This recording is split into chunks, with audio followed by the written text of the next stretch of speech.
we have also national and international events that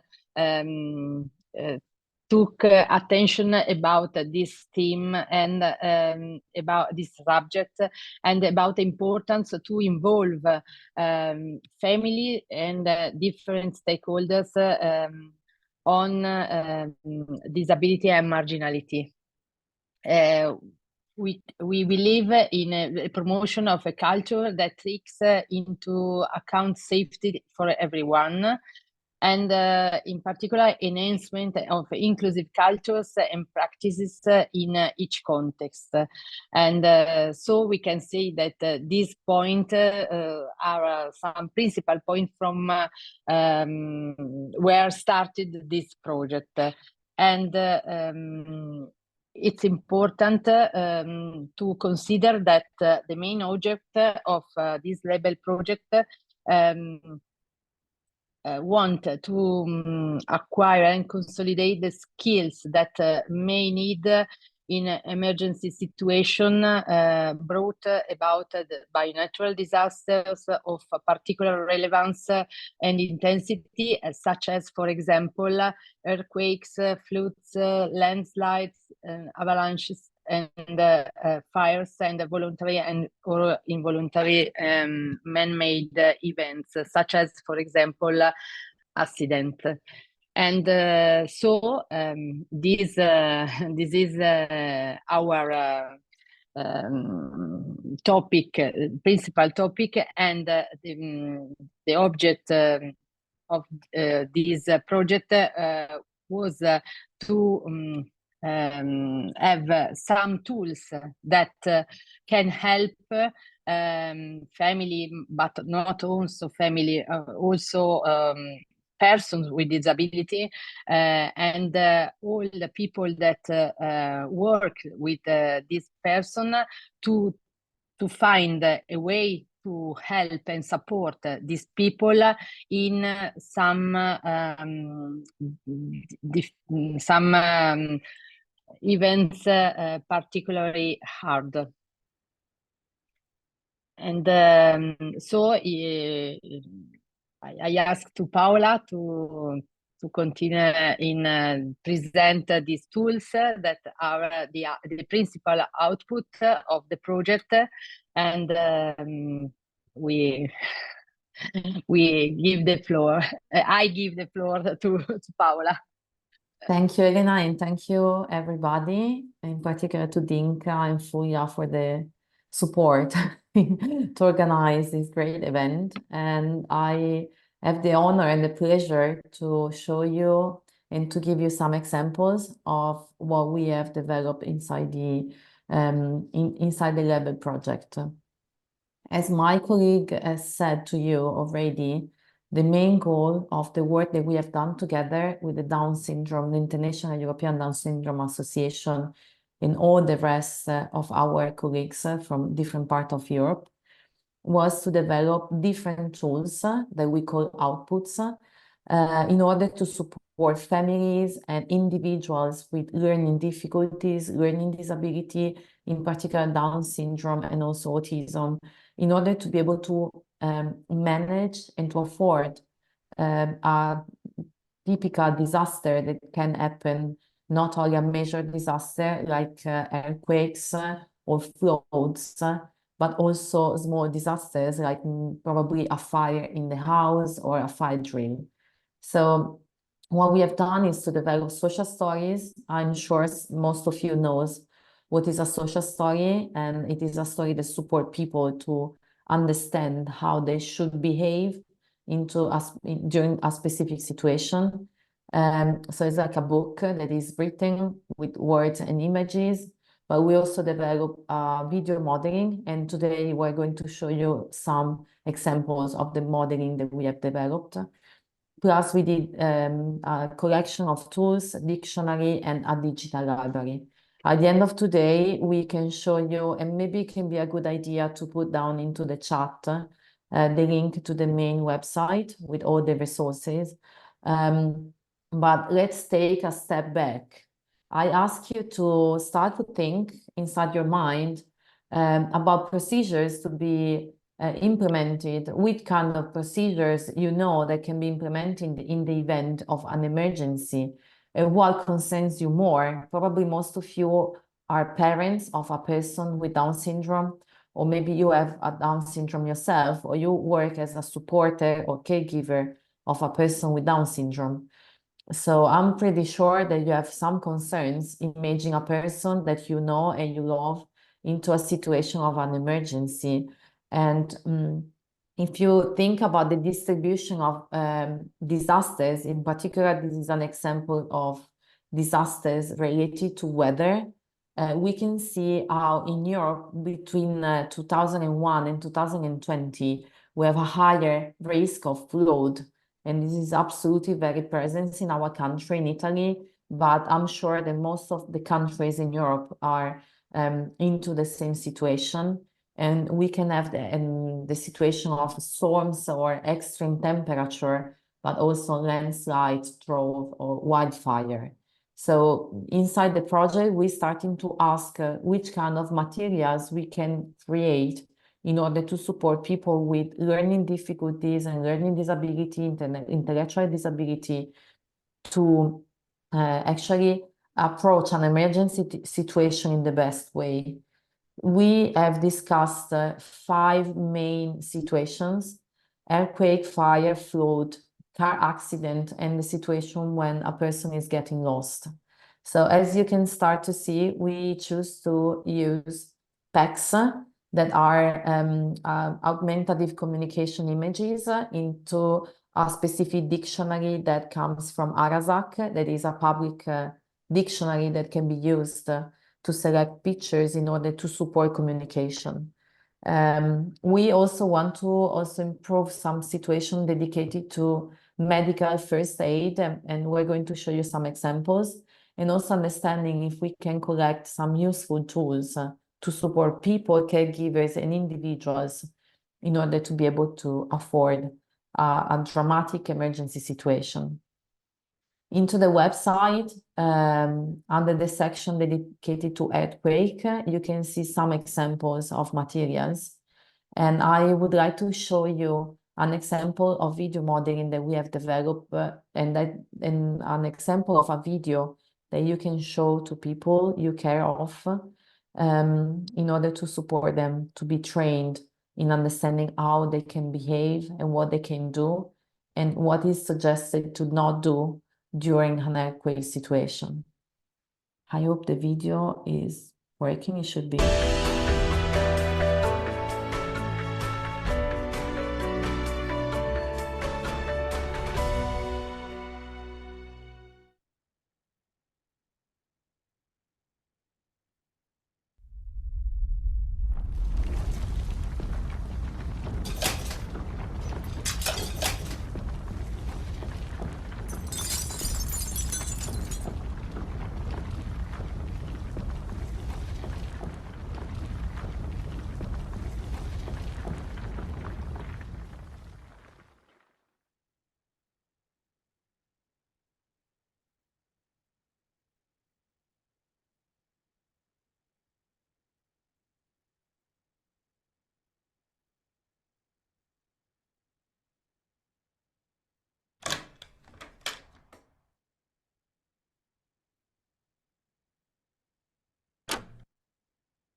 Okay, as you was able to see in this video, you were able to see a situation, like a typical situation in the house, where a child, a young man with Down syndrome is actually doing some homeworks. And we wanted to put some attention about as you can see in this sequence, about how you should behave during a situation when an earthquake is happening. So what is the safe position? And I'm going to show you something more in a few minutes. And then going on, you can also see a very important action that the kid is doing in the video, that is taking the security bag. So I'm going also to give you some information about this bag, because not in all the countries it is common to have a bag like this in the house.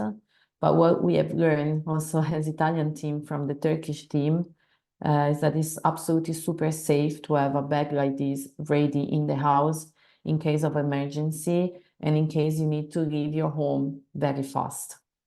And finally, we decided as team to add into the video some specific icons. So for example, you can see the sign of an elevator with a no sign on, so a forbidden sign on the top, in order to support the person watching the video, a person with intellectual disability, to underline what is suggested to not do in case of emergency. So also in other videos, you might see this sign to the suggestion to not use the elevator. So the main goal of this video and this video modeling is to show the right behavior in case of an emergency. So at the end, you can see to leave and go away from the building in order to be safe. So starting from the experience of AFAD in Turkey, we actually all the team was driven to think carefully about what to do and which kind of materials we need to develop. So for example, this is a material from Turkey with a lot of suggestions of what to do in the first 6 hours right after an earthquake. So probably some of you is already used to this kind of informations. But me and Elena, we also did some work with a local association supporting people with autism in our country. And actually what people said to us and family told us is that they have no idea about how to behave and how to support the child in a situation like this.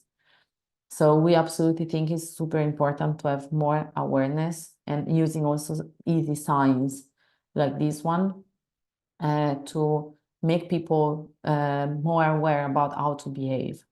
So in order to help a person with intellectual disability to train into a procedure, having visual support is absolutely very important. So as you can see in this situation, in this slide, you can see how to behave during an earthquake in a house, in a building. So you should drop cover and hold on, or you can drop cover and with your hand, you can stop something that is absolutely very stable, that it can be a table or the corner nearby the door. So if you show to your people with Down syndrome a very simple images, it can be easier for them to be trained in order to understand how to behave and not overload with informations, in particular word information. And keep in mind that during a crisis or an emergency, it would be more the biggest suggestion we got from the Turkish team is to lower down the number of words and so use more visual support in order to make the people more relaxed and easy to drive in. This is an example of packing and grab and go bag. You saw in the video that the kid with Down syndrome got the bag from the house. And this is a suggestion that we also have from our emergency center. And inside the bag, you should have a pen, a notepad, a phone and charger and a battery bank, a flashlight, a radio, a first aid kit. This is super important. Personal toiletries or personal tools, seasonal clothing, food, water, some other batteries. A vista is absolutely very important into an emergency so people can understand where you are located, and finally an emergency plan. This is absolutely important to train a person with disability to get the grab and go bag and understanding and knowing where the bag is inside the house and be sure that everything inside is working and is ready to go. Another suggestion, if you are taking care of a person with disability, is developing a disaster and emergency information card. we suggest to have this card inside the bag. So if you leave the house with the bag, the grab and go bag, you can pull out the card and angle around your neck and have it to show to the people who you are, the name of yourself, the name of your family, and all the basic important information about yourself. So you can also find some examples online. This is something from the American Red Cross, for example. And absolutely, you can find it in Googling inside your Google in your national language, and probably you will find also some ready-to-go examples in your national language. The second area was dedicated to fire, and we need to keep in mind that supporting a person with intellectual disability to grow up and to become an adult, it means also to train this person to be able to manage a house. And in most of our houses, it can be fire going on, mainly from the kitchen, but also from a stove or something that make the house warmer. So it's absolutely important to support a person in understanding what is important to do and not to do if there is a fire in the house. And I show you a second video with an example of a social story into video modeling.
Also, in this second video, we have seen our great actor. It was super good into the video making and into a very, very easy situation because we have real smoke going on in the house. And the first thing that we suggest to do is to try to close the door if the fire is coming from a specific area in the house, and to lay on the floor and to go on the knees on the floor because the smoke usually goes on the top in the room. So usually the lower part is safer. And leave the house immediately. And if it's possible, but not in every building there is this situation, it's very important to ring the bell of the fire alarm inside the building. And finally, we wanted to also add the training to how to call the 112 number, and it's totally international. So everywhere in Europe, if you dial 112, you can reach the emergency, the emergency people. So also to support a person with disability to be able to use a phone, a personal cell phone, or also the phone from another person, and train this individual to be able to dial 112 in case of emergency is a very, very important training to do. One of the most important, because it can also happen even not in case of an emergency. Maybe you are in a house and you feel not well and you feel sick, and maybe your child with disability has to call a rescue person or an emergency support person. So do this training with your child is absolutely our suggestion today, because it's a very simple training to do, but it can really save a life in the future. Going back to the fire, we take for granted that we know how to use an extinguisher, but this is an extinguisher, but this is not always the truth, because probably none of us has used before an extinguisher. in every building is mandatory by law to have an extinguisher. So try to keep in mind to understand where is an extinguisher in your house. And if you don't have it, because maybe you live in a single house and not in a common building, is a suggestion to have an extinguisher privately inside your house. So there are many, many videos, and we also upload some videos in the website on how to use an extinguisher. And there are really, the password is in English. It means pull, aim, squeeze, and sweep. And of course, it's not easy to understand in the first time how to use it, but try to show to the person you support videos and pictures and example like the one we're showing you today, in order to be more comfortable in the future in case of an emergency to use an extinguisher, a fire extinguisher. The third area is flood. And also in this case, we made a social story and a video modeling. Of course, we were not able to make the video modeling directly into a flood situation because it was hard to reproduce, of course. But in the website, you can find a very beautiful cartoon that is giving a lot of suggestions about how to behave in the flood. And it's very important that looking into a guide to flood safety, there are a lot of steps that we need to keep in mind. So there are some tips, in particular to have the emergency kit ready, in particular with drinking water, because during a flood emergency, usually the drinkable water is not used, we cannot use that anymore. And being able to not touch any electrical device, or to disconnect all the electric device in the house, absolutely not using the elevator, and understanding that is absolutely important to not walk through water, in particular if there is a strong current going around in the city. So these are some examples. We found examples in English, and we're sure you can find it in different languages. Inside the Label website, you can find many, many languages that we use for translation. And this is absolutely important because the flood, as we have seen at the beginning, is one of the most common events in Europe. Actually, 1 out of 2 emergency disasters are mainly related to flood and overflow. So probably our mind is telling us not to think about disasters because it's something that we are scared of and we don't want to think about that. But this can make thinking before a disaster happens and how to survive a disaster is absolutely important, because it can really save life and save your life and the life of your child. And this is absolutely important. We made some social stories about how to behave after a car accident and what to do when you get stuck in a vehicle.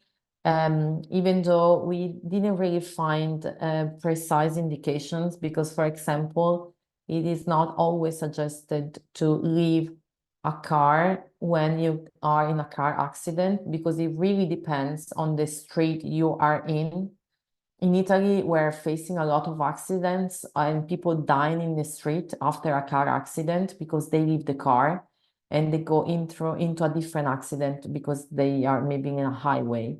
So we had some discussions about how to explain to a person with Down syndrome and with intellectual disability the difference between a an highway, so a very busy road, and the difference between a busy road and a not busy road. But we really suggest you to go and look into these materials because they're really well done.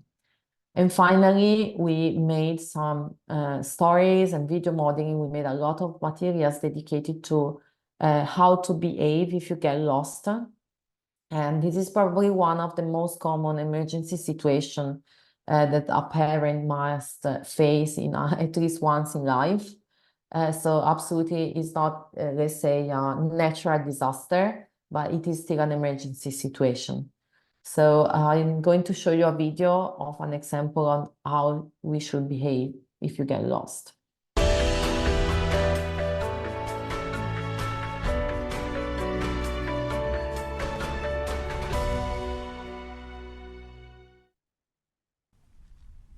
Where did Mom go?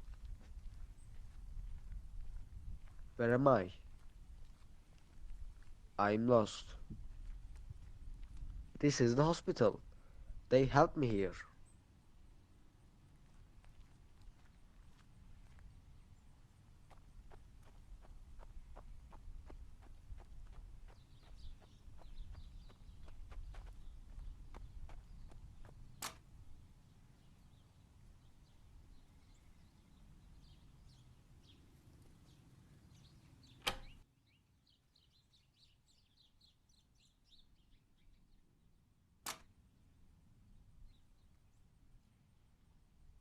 Hello, is something wrong? My name is Ahmet. I'm lost. How do I get home? Ahmet, where is your home? Yeşiltepe Neighborhood, Kırmızı Toprak Street, Mavi Dünya Apartment. Okay, so this is an example. What it might not be easy to train a person to recognize is recognizing a safe building. So we also made some discussions about how we can train a person with intellectual disability and Down syndrome to recognize a safe building or a public building. So for example, in this video, you can see the flag, the national flag of Turkey. So this can be a suggestion that we can give to a person to try to look for a building with the national flag outside. Because usually in most of our countries, we keep the flag out of public buildings. So the second part is understanding if you are able to talk about yourself and giving your name and say where you live to a person that you don't know. It might be that a person with intellectual disability and with Down syndrome, it won't be able to say to a person that it doesn't know all this information. So it is absolutely important that when a person goes outside alone, has all the information already on himself or on herself, probably into a ID card or an emergency card. And for example, in many countries, you can also have these materials that are bracelets where you can put and you can print on your name, the name of the person, and what to call if the person is lost, and all the other informations. All the other information can also be allergies or medicine that the person needs to take, but in particular, what is my name and what you should do if I'm lost. And this is absolutely very safe. It can be used also for adult people, and it can be absolutely a security and a safe object to have on yourself in case you really get lost. And finally, the last part is dedicated to medical first aid. The project was not dedicated in particular to this one, but we wanted to develop some social stories about how to behave if you go into an emergency department, so into a ER or an emergency room. And we developed some social stories about what can happen if you go into an hospital. In particular, we want to share with you some visual support that are starting to be used in some hospitals in our countries. And they're very important for all the doctors and nurses working inside the ER room in order to be able to do the triage, so the first screening of the emergency and the first level of sickness of a person. Visual support are absolutely very important because sometimes a person with intellectual disability can really not say aloud with the voice where he or she feels the pain or how actually he got into the pain or into the accident and what happened before. So it can be also positive to have a visual table like this one to explain to the person who the doctor is and what the doctor is going to do in order to make the person more relaxed and more safe and be ready to be touched and visited by the doctor. So you can see also some indicators about the level of pain, how much pain do you feel, where do you feel pain, and can you tell me more about how you actually what happened in your house and what happened before you got into the hospital. So all these materials can be found in the website. You can see the word Arasac on the top right. And this is the dictionary I told you before, and it's a free dictionary. And inside the website Arasac, you can find a lot of materials, visual materials to support a person with intellectual disability. Actually, to end, we share the link to the videos and to the website, and it can be a good idea to put it also in the chat, so probably people can also click on it and to see more about the website. And we would just like to end them before answering to your questions, giving you the idea that we're just at the beginning of the journey.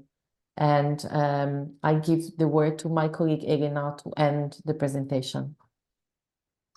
Thank you, Paola, and thank you for your attention.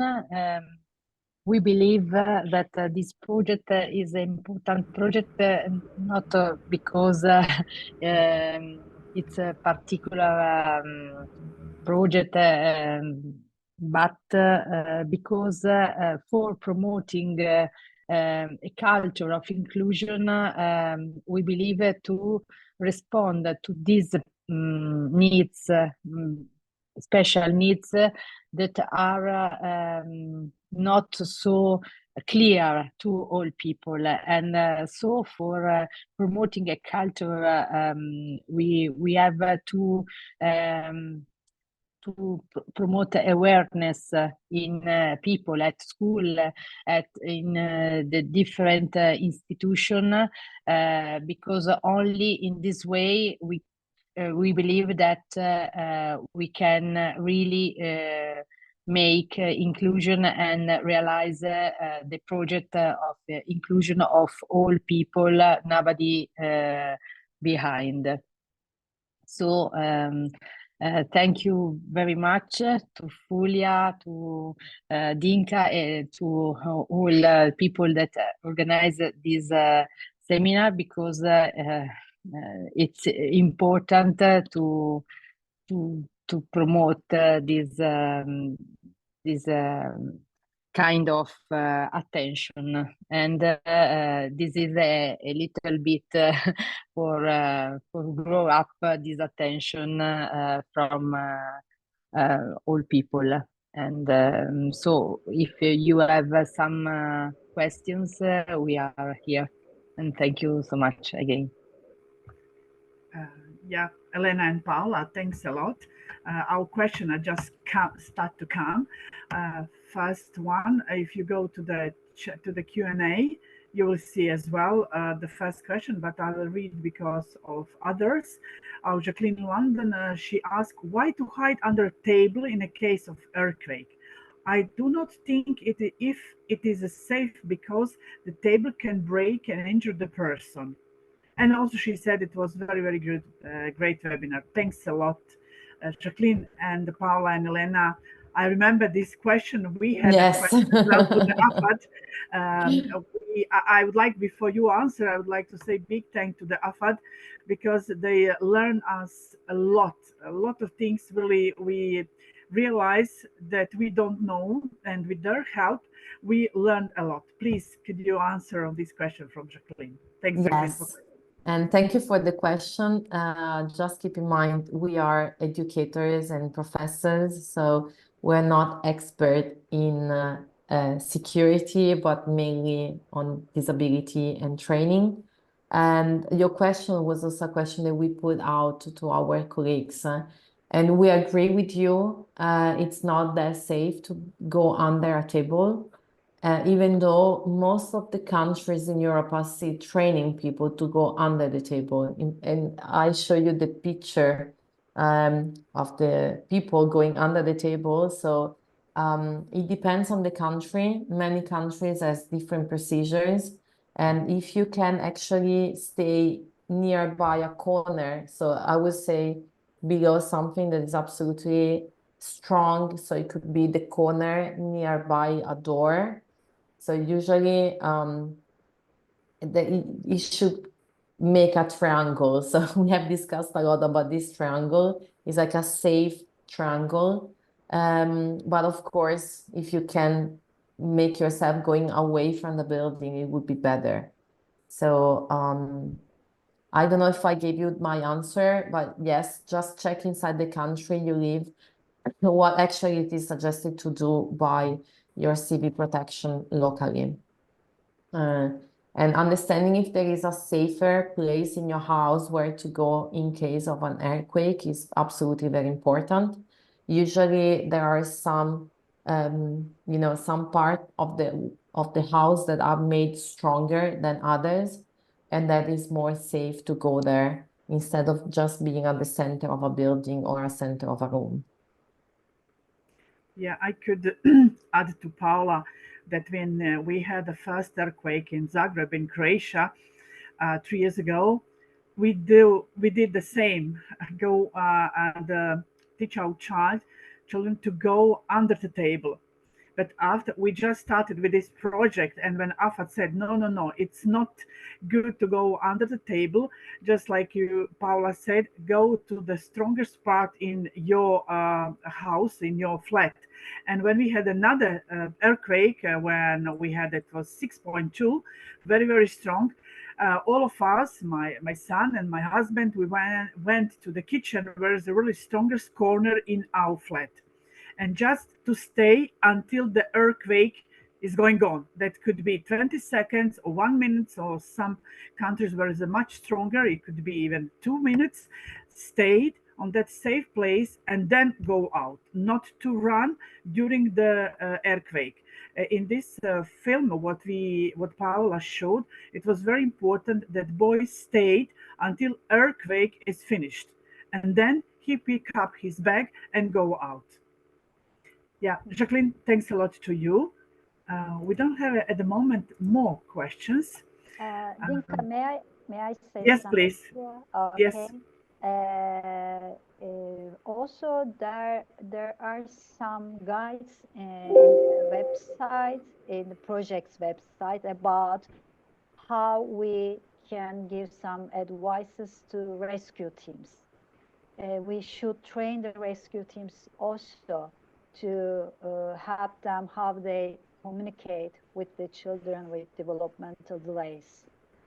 So there are some guides in the Lebel project website about this issue too.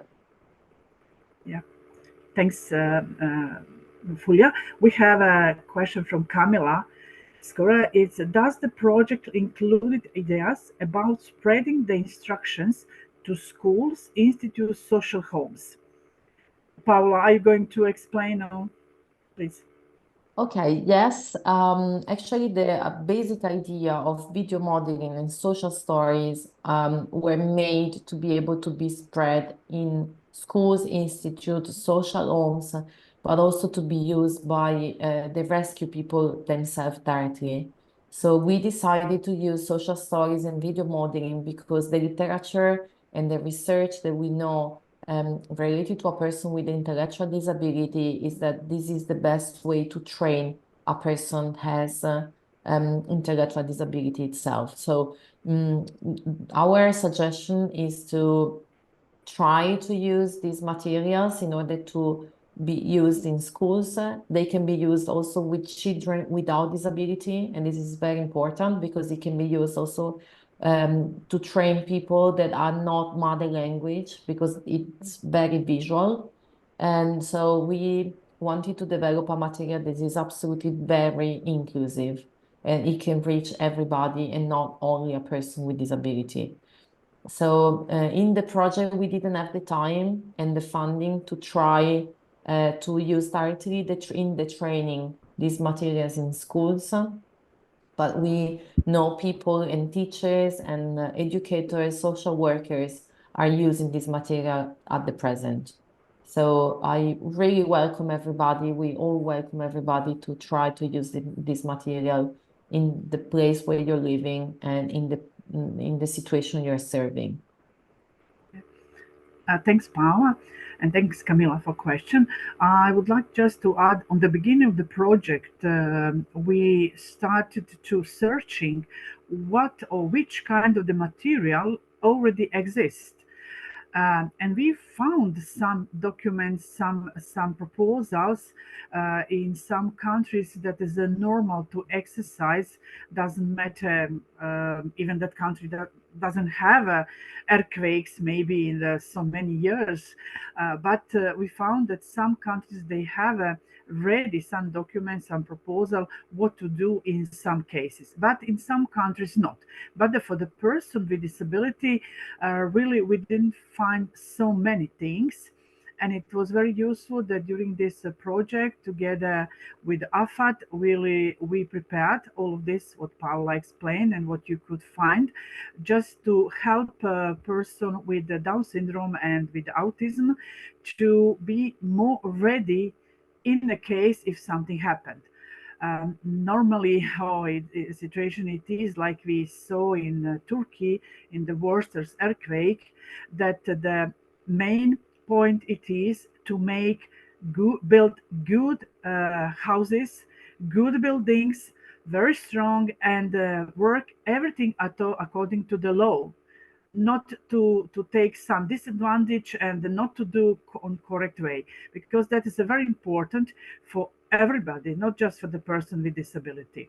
But this material, it could be used for everybody, and it will be nice if you all of who are today with us on this webinar, or maybe people who will listen later on their own language our webinar, to use this for their child or for schools or maybe some social institutions that could help in preparation for the security of everybody. At the moment, we don't have a more questions, and maybe Fulya, you could add a little bit more from your experience, because in Turkey, unfortunately, you are country with the most earthquakes in the last 10 or 20 years. Okay, it is in Italy, it's very hard situation. You had a lot of earthquakes. Croatia has several in the last 2-3 years, but on the north we don't have so many earthquakes. We had other problems like floods, like some fires in some countries. But maybe Fulya, just few comments about situation and how you are doing that in Turkey. Okay, thank you, Dinka. We had just the first anniversary of our last earthquake, and you may know that more than 50,000 people were killed during the earthquake last year in Turkey. And still we have been working in that area. What we saw that, as you have just said, the buildings are very important. They should be strong and to be built strictly close to what's written in the law. But after the earthquake, the most important thing is that to a good organization to supply the humanitarian aids and to keep safe all people, and especially the children and people with disabilities. And of course we make our preparations, but sometimes whatever you do, it isn't enough during an disaster. We should accept this also. And I think we should focus on to teach our children how do they live after an emergency situation, because during an emergency situation it's a mess. As we talk with the people, that they can't even go outside, and they couldn't go outside, and also they were sleeping. So but after that, it's very important to keep your children safe, and to know how to live in that area at least a couple of days, because the first 24 hours or 36 hours, sometimes rescue teams can't reach the area, can't go to the area, and that's the other thing is that I highly recommend the families create a safety network and a buddy system. For example, find a buddy from a buddy family from the other city, and make connection with them, and make an organization with them, and talk in case of a disaster, after a disaster, that they can help you from another city, because in the same city everybody is in the same situation. And also, I think it's a good idea for the association to list, to make a list of their families, and after getting their permissions, to share with this list with the local authorities and rescue teams. In that case, they can receive aids from the first moment in a right way. So that's what I can say. Thank you very much, Fulya. But it's one thing what we need to have in mind. After any disaster, doesn't matter which one, we have to think that the person with disability will have a trauma. Yeah. I think trauma, it's very, very hard to help a person with disability to be strong after that. It's not easy for the person without any disabilities, but for the person with disability, maybe that trauma will not start, they will not see immediately, but through the time, days, years, they could have a big trauma, because they need to change the place where they live. Everything, it's not like was before. That means we need to take care about that part as well. We didn't cover that in this our project, but we have to have in mind this part as well, that we need help of the other experts to help us, to help family about this traumatic situation for our person with disability. Paula and Elena and Fulya, we have another question from Zehra Miller. What if they are outside, not at home during disaster? Do you have any videos training them for this? Thank you. Paula, could you? This is a very good question. And no, we didn't make any videos about a disaster if you're not at home. The only video we have about a disaster is in case of flood. Actually, we have made a discussion, because usually just probably the situation of a fire in a forest, it might be common, but not that common. It's more common a fire in the house. So yes, the training we have done about something that can happen outdoor, it is absolutely flawed. So in the website, you can find videos and social stories about it. Outdoor, it can be a car accident, and outdoor absolutely can be any kind of getting lost situation.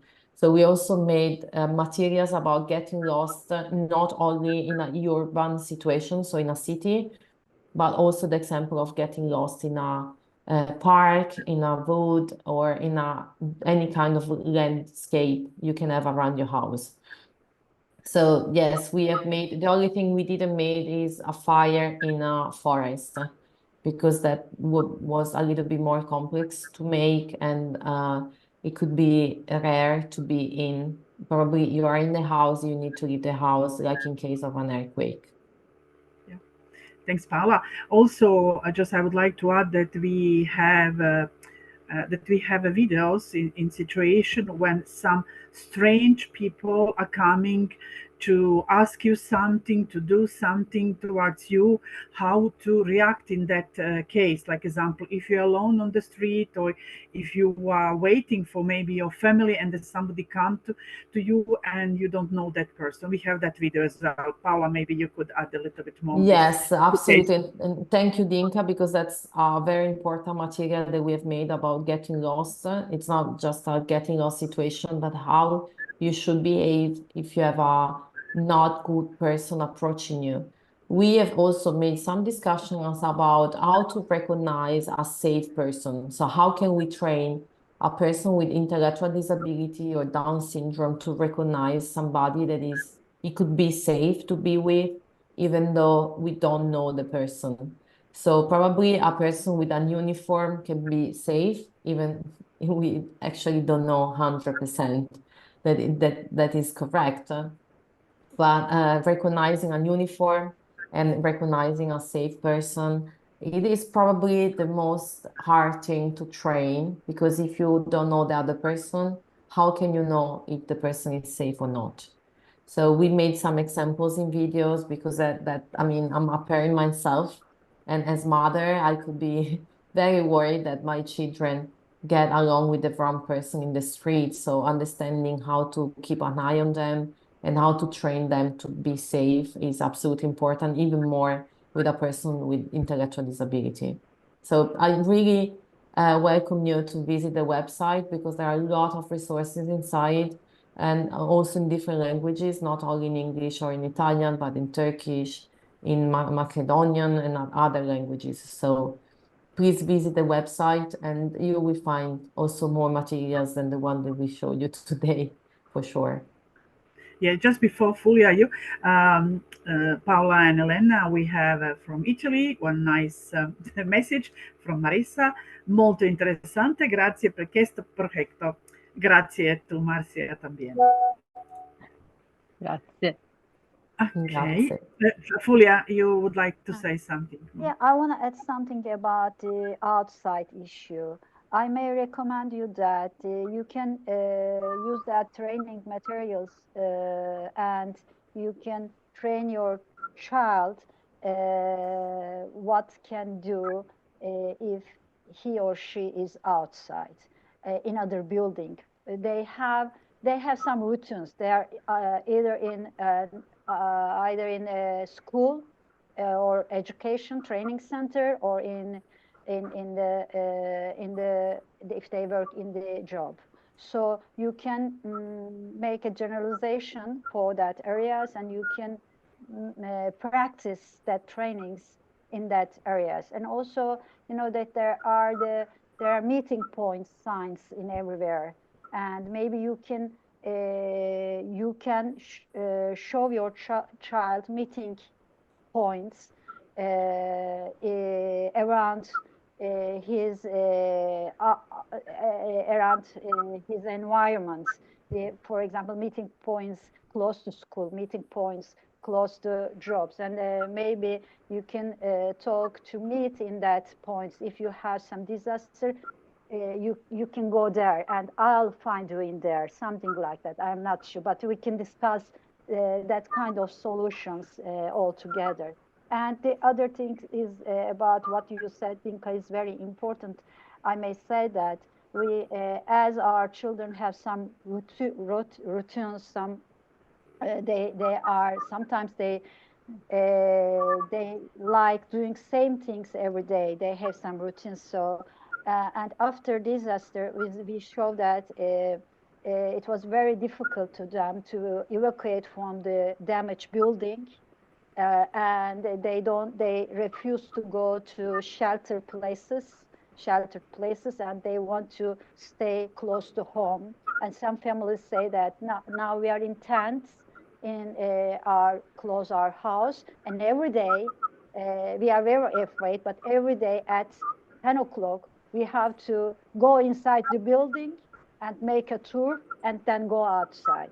So I think it's very important that to break that routines from time to time, or to work about it before an earthquake, before a disaster, and make them familiar that they may come, they may go some other place, some other building, and live some place for some time. I don't know how we can arrange this, but we should do that. Thank you. Thank you, Fulia. We have one more comment. We have on the webinar chat a few very nice words. Some of them I understand, some I will need help, Fulia, from you maybe, or from translator to help us with what people comment. But from Camilla, I think this is very important. I think this project could be helpful, like Camilla said. It's very useful materials because it will be necessary to share with national crisis manager or civil protection authorities. We underestimate the risks. For instance, flood have taken away lives of several people with disability in the EU in last few years. I guess that most of you remember a situation from the Germany. What was very, very hard situation, that flood just came very fast, and unfortunately several persons with disabilities died. Only 1 or 2 persons were together with them in the house where they, and it was very, very hard that time for them. Unfortunately, we need to take care a little bit more and exercise, like Fulia said, because every day could come something. Really, we don't know. I could say in my country we didn't have an earthquake for 140 years, and this last 2 years came 2 very, very strong earthquakes, and thanks God not so many people died, just a few. But anyway, disasters are so huge, and the people are still very traumatic because of the earthquake. But also, if you look to the sky, and if our meteorologist said, oh, will be storm, now everybody think it will be really, really, really big storm, but on the end it's a normal storm like we had every year. But I think we are now more shocked than earlier, and we are just looking to the sky, what will be and how it will be. Okay, what we have, okay, from Ukraine, thank you very much. Interesting and useful. For the peacetime, is it still necessary to develop a recommendation on how to behave during the shelling and bombing? Yeah, I understand completely Ukraine situation, because my country also was 35 years ago in this same situation, and then I remember how was in that time. But we see that whole the world is really in the war, I could say, and we need to think about this part as well. Thank you for comments from the Ukraine. Thanks to all of you for the comments, and thanks that you spent time with us. We hope that this was very good for you, that you also learn, even you know a lot, but you learn something more, what could be helpful for your family, for your children with Down syndrome or other disabilities. And I'm so pleased that on this project, where we start just with the fire, earthquakes, we continue with some other things. During the discussion, we found that it will be very good to cover as well this situation when you are lost, when some strangers come to you, because that is after all our talk from different countries and from different situations of what we have been. Thanks a lot to all of you. We don't have any more questions. We have a lot of thank you, and thank to all of you. Our translation on different languages will be available maybe in the next one week or maybe 10 days. And please look on our YouTube channel. Also, this our webinar you could check again or look again on the Facebook site of European Down Syndrome Association. Thanks once again to Paula and Elena and whole team from AFAD when they will listen this our webinar, and also all our participants from our partners. Thanks for nice afternoon and be in touch. I hope soon we will inform you about new webinar. Special thanks to Outdown Turkey and Fulya and her team to help us to organize this webinar. Thanks to all of our translators. They are always with us, and it's very important that we are together. Thanks and have a nice evening. Bye-bye. Thank you. Thank Bye-bye. you. Bye-bye. Bye, Bye-bye. Fulya, Valenka. Thank you so Bye-bye. much. Bye. Bye.